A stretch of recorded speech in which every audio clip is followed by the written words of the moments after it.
students, in this video we'll discuss chapter number 12, the national movement second phase. Student, इस video में हम लोग discuss करेंगे national movement के सेकेंड फेज को। तो बात शुरू होती है गांधी जी की यात्रा से। हम कहाँ जा रहे हैं? 7 जून 1983 में जा रहे हैं। कहाँ जा रहे हैं? किस ईयर में जा रहे हैं? 1893 में जा रहे हैं। और कौन सी डेट है? 7 जून है। ठंड भी थी। मोहनदास करमचंद गांधी, गांधी जी, बापू आराम से कंफर्टेबली अपने फर्स्ट क्लास कंपार्टमेंट में बैठे हुए थे। वो डरबन से प्रिटोरिया जा रहे थे। ठीक है, कहाँ से कहाँ जा रही थी? Durban to Pretoria.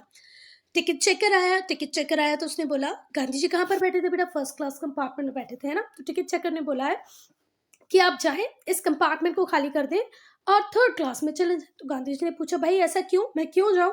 तो उसने ब्लंटली बोल दिया, उसको ये भी नहीं लगा कि गांधी जी को बुरा लगेगा। उसने बोल दिया, भाई कि सिर्फ व्हाइट पीपल के लिए रिजर्व होता है फर्स्ट क्लास, आप लोगों के लिए नहीं है।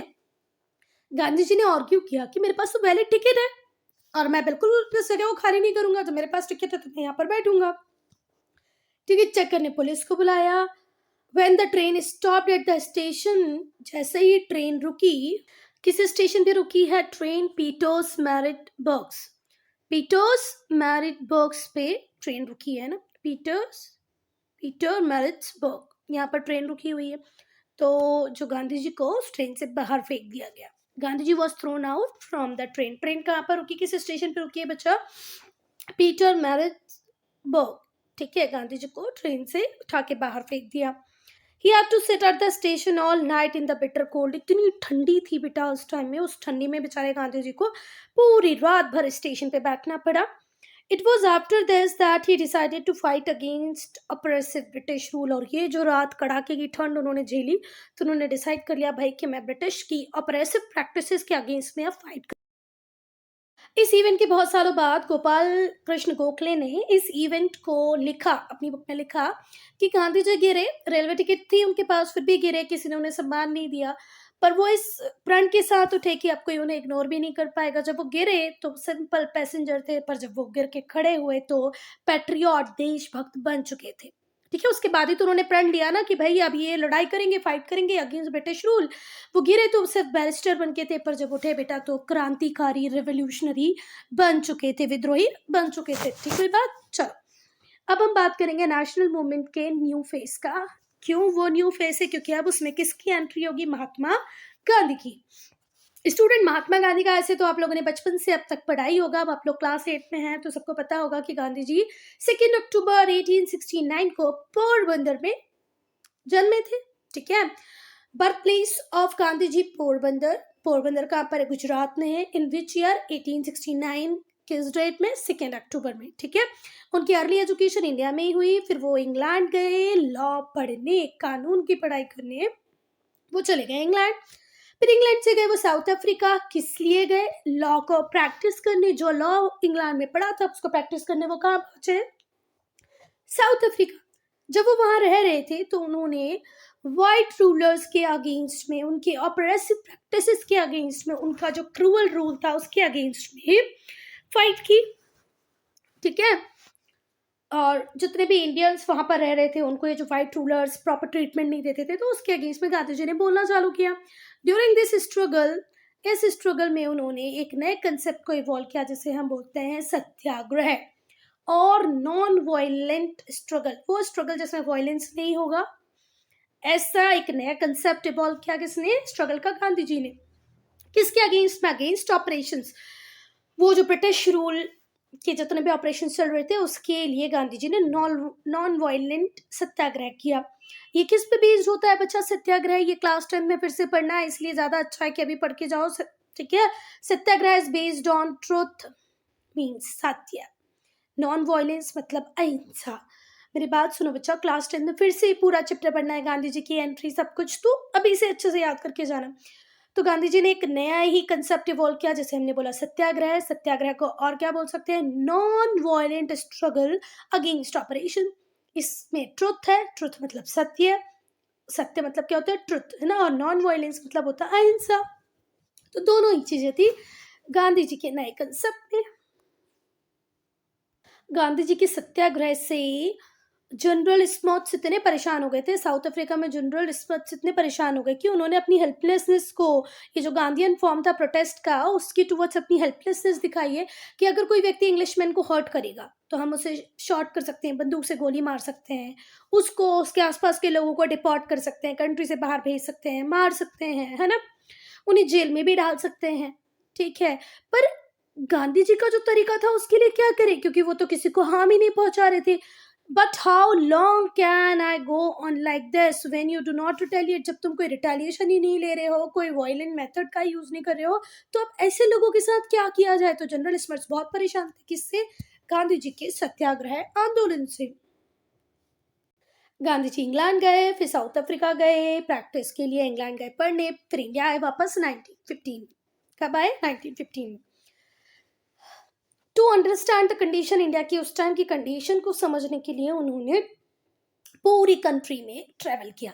अच्छा, ये क्यों समझना चाहते थे इंडिया की कंडीशन को, क्योंकि इनके जो राजनीतिक गुरु थे, पॉलिटिकल टीचर थे, गोपाल कृष्ण गोखले, उन्होंने कहा था कि शुरुआती दिनों में जब तुम इंडिया पहुंचो तो तुरंत कुछ मत करना, पहले उन लोगों की प्रॉब्लम को समझो कि वो किस चीज में सफर कर रहे हैं, क्या उन्हें चाहिए, ये समझो। और इसको समझने के लिए गांधी जी पूरे इंडिया में घूमने लग गए, ट्रैवल करने लग गए, और फिर उन्होंने पूरा घूम घूम के कंक्लूजन निकाला that a truly national struggle had to go beyond the achievement of independence, कि भाई सिर्फ इंडिपेंडेंस ही नहीं, इसके अलावा भी बहुत सारी चीजें हैं जिनके ऊपर काम करने की जरूरत है। वो इस कंक्लूजन पे पहुंच गए कि जो ट्रूली नेशनल स्ट्रगल है उसे इंडिपेंडेंस के भी आगे जाना है। जैसे हमारी सोसाइटी में बहुत सारी प्रॉब्लम्स थी, सती, मतलब सती तो उस टाइम तक नहीं थी, मतलब जो वीमेन लिटरेसी रेट नहीं था, लोअर कास्ट अपर कास्ट की प्रॉब्लम थी, हिंदू मुस्लिम के बीच में जो खिचड़ी बनी हुई थी, तो उनको ऐसा लगता था कि इंडिपेंडेंस अकेला नहीं, इसके अलावा भी बहुत कुछ अचीव हमें करना है। वो सोसाइटी को भी रिफॉर्म करना चाहते थे, पर्दा सिस्टम जैसे सिस्टम को ख़त्म करना चाहते थे, है ना, लोअर कास्ट अपर कास्ट के डिफरेंस को ख़त्म करना चाहते थे। उन्होंने साबरमती आश्रम बनाया अहमदाबाद के पास, और वहाँ पर उन्होंने हर कास्ट, हर रिलीजन, हर धर्म, हर जात के लोगों को वेलकम करना चालू किया, ठीक है। उन्होंने एक नेशन वाइड मूवमेंट स्टार्ट की अगेंस्ट अनटचेबिलिटी। अनटचेबिलिटी हमारे कंट्री का आज तक का एक बहुत बड़ा प्रॉब्लम है, छुआछूत, तुम किस कास्ट के हो, हम इस कास्ट के हैं, शादी सेम कास्ट में होगी, ठीक है, इसके घर नहीं जाना, इसके घर पानी नहीं पीना, ब्ला ब्ला ब्ला, आज भी हमारी सोसाइटीज में है, आज भी है बेटा, इतना सब कुछ करने के बाद भी। तो गांधी जी ने स्टार्ट की एक नेशन वाइड मूवमेंट, किसके अगेंस्ट में, अनटचेबिलिटी। अनटचेबिलिटी मतलब छुआछूत, इसको टच करना और इसको टच नहीं करना है। He called people of so called lower caste, lower caste के जो लोग थे उनको गांधी जी ने एक नया नाम दे दिया, वो नया नाम था हरिजन्स, और गॉड्स चिल्ड्रन, भगवान के बच्चे, हरि, और जन, हरि मतलब हमारे भगवान विष्णु जी का नाम है, और जन मतलब लोग, तो हरिजन नाम दे दिया उन्हें। गांधी जी ने विलेज में बहुत ज़्यादा काम किया, उनके क्राफ्ट को रिवाइव करने की कोशिश की, स्मॉल इंडस्ट्रीज़ को स्टार्ट करने की बात की, उन्होंने चरखे के यूज़ को पॉपुलराइज किया, खादी को पॉपुलराइज किया as a symbol of self reliance. Khadi को किस तरीके से देखा उन्होंने, सेल्फ रिलायंस की, हम ब्रिटिश मेड गुड्स की गुड्स को थोड़ा सा यूज़ करना कम कर दें, सेल्फ रिलायंट बने, अपनी कंट्री में बने प्रोडक्ट्स को यूज़ करें, ऐसा सब गांधी जी का सोचना था। चलो चलो चलो, अब अर्ली कैंपेन की बात करेंगे। तो भाई गांधी जी की जो सोशल आइडियोलॉजी थी उसी से उन्हें स्ट्रेंथ मिली पॉलिटिकल एक्टिविटीज के लिए, ठीक हुई बात। Gandhi ji social ideology give strength to his political activities and made the national movement as mass movement. उनका ये जो सोशल कैंपेन था, सोशल आइडियोलॉजी थी, उसके थ्रू ही वो पॉलिटिकल एक्टिविटीज में भी अपनी पकड़ बना पाए, छोटे छोटे मूवमेंट को बड़ा बना पाए, मास मूवमेंट में काम कर पाए। The methods he advocate was so simple, जो मेथड गांधी जी यूज करते थे वो बहुत ज्यादा सिंपल थी बच्चा। Even the common people could follow them, जो कॉमन जनरल पब्लिक थी वो भी गांधी जी को फॉलो करने लगी, ठीक है। ऐसा नहीं था बेटा कि मेथड बहुत सिंपल थी तो वो उतनी इफेक्टिव नहीं थी, जितनी सिंपल मेथड थी उतनी ज्यादा वो इफेक्टिव भी थी। ब्रिटिश के पास कोई आंसर ही नहीं था, भाई इस चीज को कैसे रोके। कोई लड़ाई करता है तो उसके साथ लड़ाई कर लो, कुछ बैड वर्ड्स बोल रहे हैं आप बैड वर्ड बोल दो, पर ये लोग तो कुछ भी नहीं बोल रहे हैं, चुपचाप बैठ के नॉन वायलेंस मेथड का यूज कर रहे हैं। तो ब्रिटिश परेशान थे भाई कि इनको आंसर हम कैसे करें। तो जो पहला मूवमेंट था गांधी जी का वो था चंपारण में। चंपारण कहाँ है बच्चा? बिहार में। वो कब हुआ? 1917 में। वैसे ये मूवमेंट स्टार्ट हो गया था 1916 में, पर गांधी जी ने उसे ज्वाइन किया 1917 में। तो गांधी जी का पहला मूवमेंट चंपारण कहाँ पर है? बिहार में है। कब हुआ? 1917 में। Movement started in 1916 but Gandhi ji joined it in 1917। यहाँ पर जो पीजेंट्स थे, इंडिगो प्लांटेशंस यहाँ पर होती थी और एक फिक्स प्राइस पे आपको इंडिगो को सेल करना पड़ता था। किसको? यूरोपियन प्लांटर्स को। ये जो प्राइस एट द एंड आपको इतनी मेहनत करने के बाद मिलते थे, सॉइल की फर्टिलिटी, जब इंडिगो आप ग्रो करते हो तो उसकी रूट्स बहुत लॉन्ग होती हैं बच्चा, और वो सॉइल के सारे न्यूट्रिएंट खत्म कर देती हैं। एक बार जिस जमीन पे आप इंडिगो ग्रो कर दो, इंडिगो बोले तो नील, वो है ना आया नया उजाला चार बूंदों वाला इंडिगो, नील जानते होंगे आप लोग। तो उसको ग्रो कर दो तो उसके बाद आप उस पर राइस या वीट कल्टीवेट नहीं कर सकते उस जमीन पे। तो एक तो जमीन आपकी खराब हो रही है, एट द एंड जब आप सेल कर रहे हो तो प्राइस भी आपको बहुत कम मिल रहे हैं। तो गांधी जी ने प्रोटेस्ट किया अगेंस्ट, और ब्रिटिश गवर्नमेंट को फोर्स किया कि वो प्राइसेस इंक्रीज करें। ठीक है। Planters brought Indigo from the cultivators. जिस प्राइस पे प्लांटर्स इंडिगो लेते हैं कल्टिवेटर्स से, उस प्राइस को बढ़ा दें। ठीक है बात। फिर आया 1918। Gandhi ji led the workers of mills in Ahmedabad. Ahmedabad में जो मिल वर्कर्स थे, टेक्सटाइल मिल वर्कर, कपड़ा मतलब जहां पर बनता था, वो वर्कर्स बहुत ज़्यादा परेशान थे अपने मील ऑनर्स से। ठीक है। वो चाहते थे कि उनके वेजेस, जो उन्हें मजदूरी मिल रही है, वो थोड़ी सी बढ़ जाए।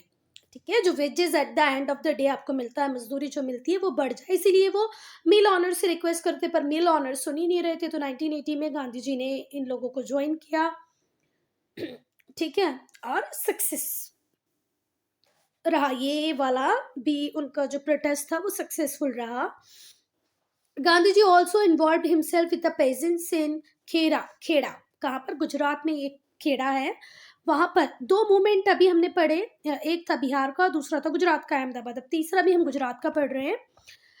यहाँ पे कुछ जो पीजेंट्स थे, फार्मर्स थे, वो ये चाहते थे कि इस साल हमारी क्रॉप फेलियर हुई है, तो इस साल से ब्रिटिशर्स इतना कर दें कि इस साल वो टैक्स कलेक्शन ना करें, हमारी क्रॉप अच्छी होगी तो हमको टैक्स देने में कोई प्रॉब्लम ही नहीं होगी। तो गांधी जी ने अपने आप को इन्वॉल्व किया खेड़ा के पीजेंट्स के साथ, जो भी कहाँ पर थे? गुजरात में। उनका एगिटेशन था कि भैया जो गवर्नमेंट है वो इस साल का टैक्स माफ कर दे, क्योंकि हमारी क्रॉप फेल हो गई है। और ये 3 सत्याग्रह करने के बाद बिहार, खेड़ा गुजरात और अहमदाबाद गुजरात, गांधी जी नेशनल फिगर के रूप में जाने जाने लगे, पॉपुलर लीडर बन गए वो इंडिया के। ठीक है। जो कॉमन पीपल था वो भी नेशनल मूवमेंट में इन्वॉल्व हो रहा है बिकॉज ऑफ गांधी जी। तीनों मूवमेंट याद रखना है, 10th में फिर से पढ़ने आपको। फर्स्ट मूवमेंट कहाँ पर हुआ? चंपारण बिहार 1917। दूसरा 1918 अहमदाबाद। तीसरा खेड़ा गुजरात। ठीक है। 1990 में गांधी जी क्या बन गए बच्चा? नेशनल फिगर बन गए, नेशनल लीडर बन गए, पॉपुलर लीडर बन गए। बहुत सारे मास मूवमेंट गांधी जी ने स्टार्ट किए अपनी लीडरशिप में। ठीक है। दीज मूवमेंट इनिशिएटेड एक्टिविटीज, कौन कौन सी एक्टिविटीज की होती थी किस में? मूवमेंट में पीसफुल डेमोन्स्ट्रेशन, आप लोग प्रदर्शन करेंगे, डेमोन्स्ट्रेट करेंगे, पर पीसफुल, शांति से। बायकॉट करेंगे कोर्ट को, एजुकेशनल इंस्टीट्यूट को, वो स्कूल्स जो ब्रिटिश चला रहे हैं, वो कोर्ट जो ब्रिटिश, कोर्ट तो ब्रिटिश ही चला रहे थे, हमारे पास तो अपना कोई कोर्ट का फ्रेमवर्क था नहीं। कोर्ट को बायकॉट करो, एजुकेशन को बायकॉट करो। पीसफुल डिफाइंस ऑफ लॉ, उन नियम को शांति तरीके से तोड़ो जो अनजस्ट है, भैया जिनका कोई काम नहीं है, जो नहीं होने चाहिए, वो रूल को आप तोड़ सकते हो, पर किस वे में? पीसफुल वे में। Non payment of taxes, payment ना करें टैक्सेस की। Picketing of shop selling foreign goods, वो शॉप्स की आप पिकेटिंग कर सकते हैं जहां पर फॉरेन गुड्स को सेल किया जा रहा है। ठीक है। तो इतने सारे जो एक्टिविटीज थी वो होती थी गांधी जी के मूवमेंट में। अब हम पढ़ेंगे Montagu Chelmsford reform. Montagu Chelmsford reform कब आए? 1990 में। वर्ल्ड वॉर 1 हुआ। ठीक है। वर्ल्ड वॉर 1 1914 से स्टार्ट होके 1918 पे ख़त्म हुआ। ठीक है। 1919 में ब्रिटिश गवर्नमेंट ने क्या बना दिया इंडिया के लिए? The government of India act. क्या बनाया? The government of India act 1990 में। ठीक है, वर्ल्ड वॉर वन के बाद ही गवर्नमेंट ने, ब्रिटिश गवर्नमेंट ने इंडिया में पास किया the government of India act 1990, जिसे बहुत कॉमनली पॉपुलरली क्या कहा गया? Montag Chelmsford reform. मॉन्टैगू Chelmsford reform, क्या बोला गया उन्हें? Montag Chelmsford reforms. कुछ इंपॉर्टेंट फीचर्स थे मॉन्टैग चेम्सफोर्ड रिफॉर्म के, वो थे जो सेंट्रल लेजिस्लेटिव काउंसिल होगा वो बाइकैमरल होगा।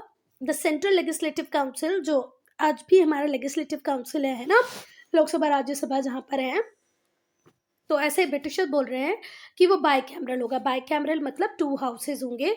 इंपीरियल लेजिस्लेटिव असेंबली होगी, जैसे आज हमारा लोकसभा और राज्यसभा है ना, ये भी बाइकैमरल है। तो वैसे ही ब्रिटिश गवर्नमेंट लेके आई, तो जैसे पहला नाम था द इंपीरियल लेजिस्लेटिव असेंबली, एक बाइकैमरल में एक का नाम था इंपीरियल लेजिस्लेटिव असेंबली और दूसरे का नाम था काउंसिल ऑफ स्टेट। ठीक है, 2 बाइकैमरल हो गया। ये जितने भी इलेक्टेड मेंबर्स होंगे वो फॉर्म करेंगे majority in both the houses. Elected members now form the majority in both the houses. कोई सिग्निफिकेंट चेंज नहीं किया हाउसेस को लेकर, हाउसेस की पावर में कोई सिग्निफिकेंट चेंज नहीं था। जैसे आज भी इंडिया एक फेडरल कंट्री, फेडरलिज्म है, तो उस टाइम भी इन लोगों ने डायरकी और ड्यूअल गवर्नमेंट को इंट्रोड्यूस किया। ठीक है, प्रोविंसेस में the state subject were divided into 2। State subject को 2 में डिवाइड किया, रिजर्व्ड एंड ट्रांसफर्ड। एक थे रिजर्व, दूसरे थे ट्रांसफर्ड। जैसे कि finance, police with the British considered more important, जो ब्रिटिश को ऐसा लगता था ज़्यादा इंपॉर्टेंट है, उन्हें रिजर्व लिस्ट में रखा। उन्हें, उनके ऊपर हमेशा कंट्रोल किसका रहता था? गवर्नर का और उसकी काउंसिल का। और जैसे एजुकेशन वगैरह जो थे, एजुकेशन, पब्लिक हेल्थ, जो ब्रिटिश लेस इंपॉर्टेंट समझते थे, वो उन्होंने किसको दे दी? उसकी रिस्पॉन्सिबिलिटी मिनिस्टर को, who were responsible to the legislature. ठीक है, रियल पावर फिर भी किसके पास रही? ब्रिटिश ऑफिशियल्स के पास ही रही। फिर से देखेंगे एक बार। 1990 में मॉन्टैग चेम्सफोर्ड रिफॉर्म आए। अब मॉन्टैग चेम्सफोर्ड रिफॉर्म को दूसरी भाषा में क्या बोलते हैं बच्चा? The government of India act 1990, या the government of India act 1990 को मॉन्टैग चेम्सफोर्ड रिफॉर्म भी बोलते हैं। पहला ये लोग बोल रहे थे कि जो सेंट्रल लेजिस्लेटिव काउंसिल होगी वो बाइकैमरल होगी, उसके अंदर 2 हाउसेज होंगे। पहला हाउस था इंपीरियल लेजिस्लेटिव असेंबली और दूसरा था काउंसिल ऑफ स्टेट। ठीक है, जितने भी इलेक्टेड मेंबर थे वो मेजॉरिटी बनाएंगे दोनों हाउसेस में। Now form the elected members now form the majority in both the houses. कोई सिग्निफिकेंट चेंज नहीं था इनकी पावर्स में, हाउसेस की पावर में। डायरकी सिस्टम मतलब ड्यूअल गवर्नमेंट का सिस्टम लाए। ठीक है, जहाँ पर कुछ सब्जेक्ट में डील करती थी ब्रिटिश, जिनको इम्पोर्टेंट समझते थे उनको रिजर्व में डाला गया, और ट्रांसपोर्ट में वो सब्जेक्ट जो ब्रिटिश के लिए जितने इंपॉर्टेंट नहीं थे, जैसे एजुकेशन, मेडिकल फैसिलिटीज़, अगर है तो ठीक है, नहीं है तो ठीक है, तो ये सब किस में डाले गए? ट्रांसपोर्ट सब्जेक्ट में। और रिजर्व सब्जेक्ट में रखा उन लोगों ने किसको? फाइनेंस को, पुलिस को, जो ब्रिटिश के लिए बहुत इंपॉर्टेंट थे। तो फाइनेंस और पुलिस किसके कंट्रोल में रही? गवर्नर और उसकी काउंसिल की। ठीक है, एजुकेशन, हेल्थ किसके? मिनिस्टर्स के पास, जो लेजिस्लेचर के लिए रिस्पॉन्सिबल थे। फिर भी बेटा रियल पावर किसके पास ही रही? ब्रिटिश ऑफिशियल्स के पास ही रही। ये जो एक्ट था बहुत ही डिसअपॉइंटेड था इंडियंस के लिए, तो पूरे इंडिया में प्रोटेस्ट होने लग गए। मार्च 1990 को जो गवर्नमेंट ने रोलैक्ट एक्ट पास कर दिया, मार्च 1990 को गवर्नमेंट ने रोलैक्ट एक्ट पास कर दिया। इसमें गवर्नमेंट, इस एक्ट के थ्रू गवर्नमेंट किसी को भी अरेस्ट कर सकती थी बिना वारंट के, और उसे विदाउट ट्रायल जेल में भी डाल सकती थी। उसका ट्रायल ही नहीं होता था 2 साल तक, पूरे 2 साल तक आप जेल में बंद रहोगे, आपका ट्रायल ही नहीं होगा। 2 साल बाद आपका ट्रायल होगा और फिर आप इनोसेंट हैं, गिल्टी हैं, वो पता चलेगा। तो भाई ये जो मॉन्टैग चेम्सफोर्ड रिफॉर्म थे, इसके अगेंस्ट में पूरे इंडिया में प्रोटेस्ट होने लगे। इन प्रोटेस्ट को रोकने के लिए रोलैक्ट एक्ट पास कर दिया 1990 में ही। अब ये जो रोलैक्ट एक्ट पास हुआ था उसमें ये था कि आपको बिना वारंट के अरेस्ट भी कर लिया जाएगा और बिना ट्रायल के आपको इम्प्रिजन, जेल में डाल दिया जाएगा। लोगों का गुस्सा और चरम पे पहुंच गया कि भाई ये तो गलत बात है, एक गलत पहले आपने कर दिया था, आप दूसरा गलत कर रहे हो। तो ब्रिटिश गवर्नमेंट के खिलाफ बहुत लोग खड़े हो गए, मास डेमोन्स्ट्रेशन होने लगे। एक कंट्री वाइड प्रोटेस्ट ऑर्गेनाइज हुआ 6 अप्रैल 1990 को। अब सब लोग बोल रहे हैं कि अब तो पूरा इंडिया हड़ताल करेगा, और उसके लिए डेट चुनी गई 6 अप्रैल 1990, which was observed as National Humiliation Day, जिसका नाम दिया नेशनल ह्यूमिलिएशन डे कब? 6 अप्रैल 1990। अब जलियांवाला बाग मसाकर पढ़ेंगे हम 1990 10 अप्रैल 1990 को। अभी देखो हमने कब कितने अप्रैल को हड़ताल की बात की थी? 6 अप्रैल को हड़ताल की बात की 1990 में।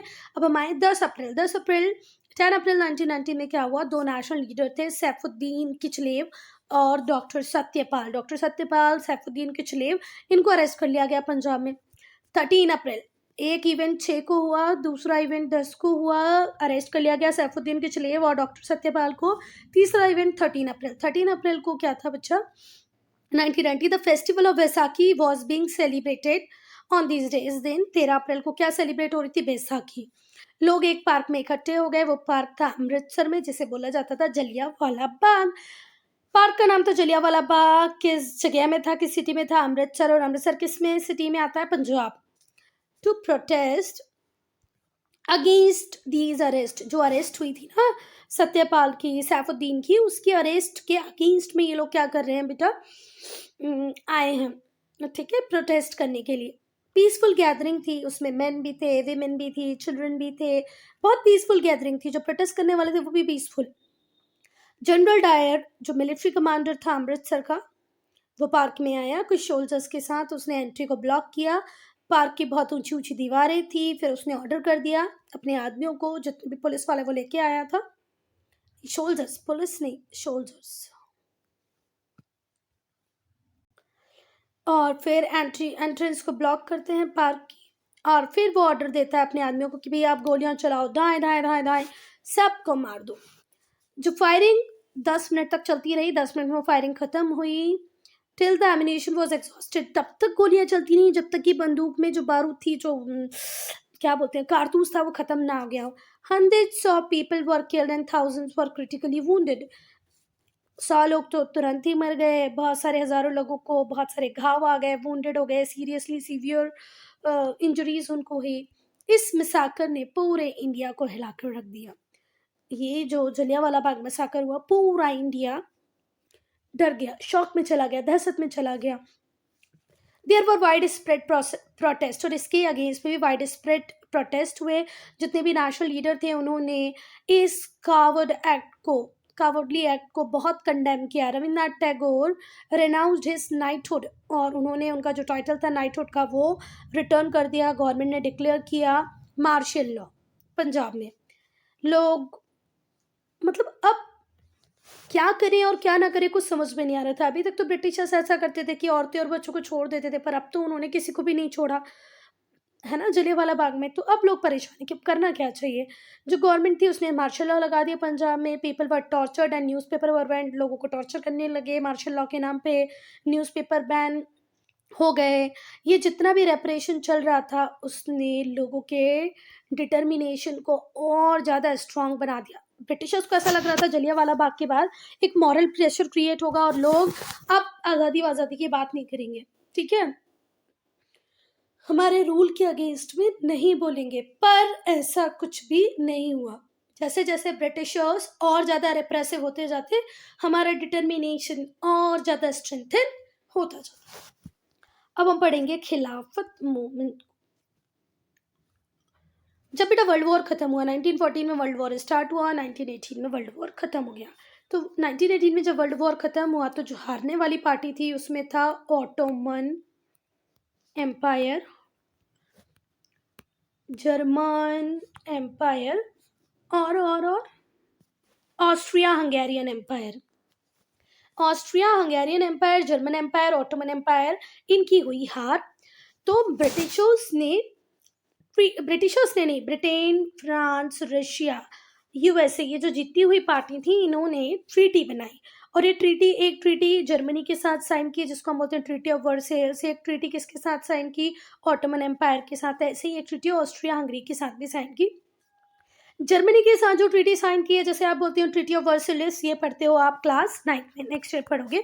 तो अभी ऑटोमन एम्पायर वाली जो ट्रीटी थी वो बहुत ही हरासिंग थी। क्यों हरासिंग थी? क्योंकि पूरे दुनिया के मुस्लिम्स को ऐसा लगता था कि ये लोग कैलिफ की पावर को खत्म कर देंगे।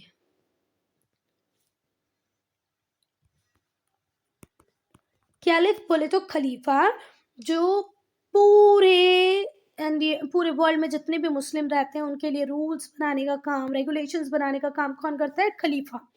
उसकी पावर को ख़त्म करने की बात हो रही थी कि वर्ल्ड वॉर 1 ख़त्म हो गया, ऑटोमन एम्पायर हार गया है, तो जो ब्रिटेन, फ्रांस, रशिया ये कैलिफ की पावर को ख़त्म कर देंगे, ऐसा डर था। तो पूरे वर्ल्ड के मुस्लिम प्रोटेस्ट कर रहे थे इसके अगेंस्ट में। तो चलो अब पढ़ते हैं खिलाफत मूवमेंट।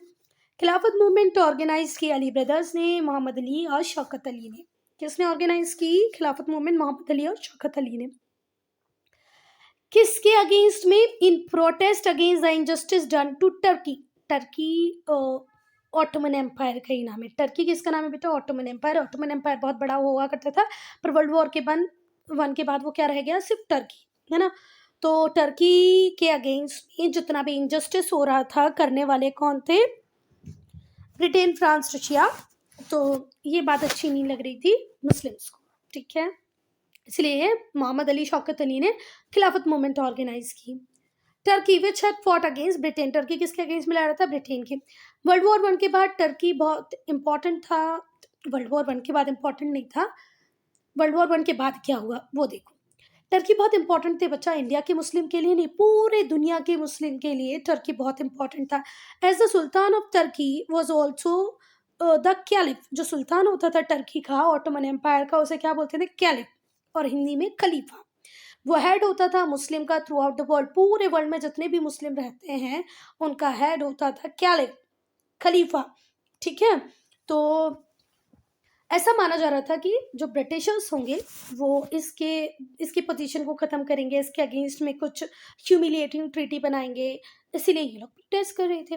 जो खिलाफत लीडर्स थे उन्होंने ब्रिटिश के ऊपर प्रेशर बनाया, ब्रिटिश गवर्नमेंट के ऊपर, कि give better treatment to Turkey. Turkey को एक ठीक ठाक सा ट्रीटमेंट दो भैया, उसके साथ बहुत ही हार्श और ह्यूमिलेटिंग ट्रीटी मत साइन करना। इस डिमांड के साथ जो मुस्लिम थे उन्होंने नेशनल मूवमेंट में आए बहुत बड़े नंबर में, कि हो सकता है इसके थ्रू हमारे जो कैलिफ है उसकी पावर ख़त्म ना हो। This movement become the part of national movement. और ये जो कैलिफ मूवमेंट थी, खिलाफत मूवमेंट थी, जो शौकत अली, मोहम्मद अली ने चालू की, वो क्या बन गई बच्चा? एक नेशनल मूवमेंट का पार्ट बन गई। The Congress leaders join the agitation and popularised it. Congress leaders ने भी इनको ज्वाइन किया और ये मूवमेंट बहुत पॉपुलराइज हो गई। Non cooperation movement. नॉन का मतलब होता है नहीं, कॉपरेट करना मतलब सहयोग, तो इसका हिंदी मीनिंग हो गया असहयोग आंदोलन। असहयोग मतलब अब हम लोग सहयोग नहीं करेंगे भैया आपको। नॉन कॉपरेशन, पहले बहुत कॉपरेट कर लिया, अब हम कॉपरेट नहीं करेंगे। अच्छा, इसकी भी एक स्टोरी सुनो। इसके पीछे का जो बैकअप है वो कहाँ से आता है? हिंद स्वराज। हिंद स्वराज एक बुक है जो 1909 में किसने लिखी है? गांधी जी ने लिखी है। 1909 में गांधी जी ने एक बुक लिखी जिसका नाम था हिंद स्वराज, होम रूल, है ना। इसमें गांधी जी ने लिखा कि ब्रिटिश हमारे ऊपर जो रूल कर रहे हैं, पता है वो किस लिए कर रहे हैं? क्योंकि हम उन्हें सपोर्ट करते रहते हैं। जिस दिन हम ब्रिटिश को सपोर्ट करना बंद कर देंगे, ब्रिटिश रूल पूरे 1 साल में ही खत्म हो जाएगा। ऐसा किसका कहना था? गांधी जी का। कि we start non cooperating Britishers, then British rule will end in 1 year only. ये गांधी जी ने अपनी बुक हिंद स्वराज में कहा है। तो यहाँ पे जो कांग्रेस लीडर थे वो बहुत ज़्यादा गुस्सा हो गए थे अब ये सब ब्रिटिश का बिहेवियर देख के, रिजिड एटीट्यूड देख के। तो कांग्रेस डिसाइड करती है कि हम नॉन कॉपरेशन मूवमेंट स्टार्ट करेंगे। किसकी लीडरशिप में? गांधी जी की लीडरशिप में। और इस मूवमेंट का एम था कि वो प्रोटेस्ट करें अगेंस्ट ब्रिटिश रेपरेशन इन पंजाब। ये जो ब्रिटिशर्स पंजाब में अपनी मनमानी करते आ रहे हैं ना, इसके अगेंस्ट में हमें मूवमेंट करना चाहिए। ऐसा किसका एम था? किसका एम था बेटा? गांधी जी की लीडरशिप में स्टार्ट हुई कांग्रेस की नॉन कॉपरेशन मूवमेंट का। And their policy towards Turkey, और टर्की के अगेंस्ट में जो वो बहुत ही हैरासिंग पॉलिसी बना रहे हैं, ह्यूमिलेटिंग ट्रीटीज बना रहे हैं, वो भी ना करें। It was also for the attainment of self government. और नॉन कॉपरेशन मूवमेंट का एक एम सेल्फ गवर्नमेंट अटेन करना भी था। अब स्टार्ट होती है मूवमेंट होती है फेजेस में, स्टेजेस में स्टार्ट होती है। पहली जो स्टेज थी उस स्टेज में जितने भी ऑनरी टाइटल्स दिए थे ब्रिटिशर्स ने इंडियंस को, सारे इंडियंस को वो वापस करना था। गांधी जी ने उनका जो टाइटल था केसरे हिंद, केसरे हिंद, वो वापस किया। This was followed by the boycott of school. फिर लोगों ने, देखो पहले फेज में तो जितने भी ऑनररी टाइटल्स थे वो वापस करना था। रविन्द्रनाथ टैगोर नाइटहुड अपना पहले ही वापस कर चुके थे, केशव गांधी जी ने वापस कर दिया, फिर स्कूल को छोड़ दिया, कॉलेजेस को छोड़ दिया, लेजिस्लेचर को छोड़ा, कोर्ट लॉ को छोड़ दिया, इलेक्शंस भी नहीं लड़े। ठीक है, लोगों से कहा गया कि अब आपको काम नहीं करना है, ब्रिटिशर्स को कोऑपरेट नहीं करना है। People were asked not to work, not to cooperate with the government in any manner. किसी भी तरीके से सरकार को आपको कोऑपरेट करना ही नहीं है। फॉरेन क्लॉथ्स को बड़े बड़े बोन फायर में उठा उठा के जला दिया गया। ठीक है, बहुत सारी जगह पे स्ट्राइक होने लग गई। कंस्ट्रक्टिव प्रोग्राम्स, अभी ये बोन फायर में हम इतना सारा गुड जला रहे हैं, कोऑपरेट नहीं कर रहे हैं, पर इसके अलावा बेटा कुछ हमने कंस्ट्रक्टिव काम भी किए। Along with boycott and non cooperation और बाइकआउट के अलावा हमने कुछ कंस्ट्रक्टिव काम भी किया, जैसे चरखा और खादी को पॉपुलराइज किया, हिंदू मुस्लिम की यूनिटी को प्रमोट किया, अनटचेबिलिटी को बैन किया, एजुकेशन का स्प्रेड किया। 4 कौन से अच्छे काम, कंस्ट्रक्टिव काम भी हमने किए। खिलाफत मूवमेंट और नॉन कॉपरेशन मूवमेंट के साथ वो था, पॉपुलराइज किया चरखा को, खादी को, और हिंदू मुस्लिम यूनिटी को प्रमोट किया, अनटचेबिलिटी को ख़त्म किया, एजुकेशन को स्प्रेड किया। ये मूवमेंट बहुत ही सक्सेस था। बहुत सारे लोगों को ब्रिटिशर्स ने गुस्से में उठा उठा के जेल में डाल दिया। At the Congress session in Ahmedabad in 1921, एक कांग्रेस सेशन हुआ, कहाँ पर हुआ? 1921 में अहमदाबाद में कांग्रेस सेशन हुआ 1921 में। उसमें हमने डिसाइड किया that the last stage of movement would emphasize non payment of taxes, कि जो लास्ट स्टेज होगी इस मूवमेंट की वो ये होगी कि हमें नॉन टैक्सेस का पेमेंट नहीं करना है। ठीक है, therefore defying the right of the British to rule over India। हम टैक्स किसको पे करते हैं बेटा? हमारी गवर्नमेंट को, है ना। तो हम इस नॉन पेमेंट ऑफ टैक्सेस से ये बताना चाह रहे थे ब्रिटिशर्स को कि तुम्हें कोई राइट नहीं है भाई हमारे इंडिया पे रूल करने का। This plan however could not be implemented, पर ये प्लान इम्प्लीमेंट नहीं हो पाया। क्यों? क्योंकि उसके पहले ही एक अनफॉर्चुनेट इंसिडेंट हो गया, चौरी चौरा कहाँ पर है बच्चा? गोरखपुर कहाँ पर है? यूपी। चौरी चौरा कहाँ पर है? गोरखपुर कहाँ पर है? यूपी।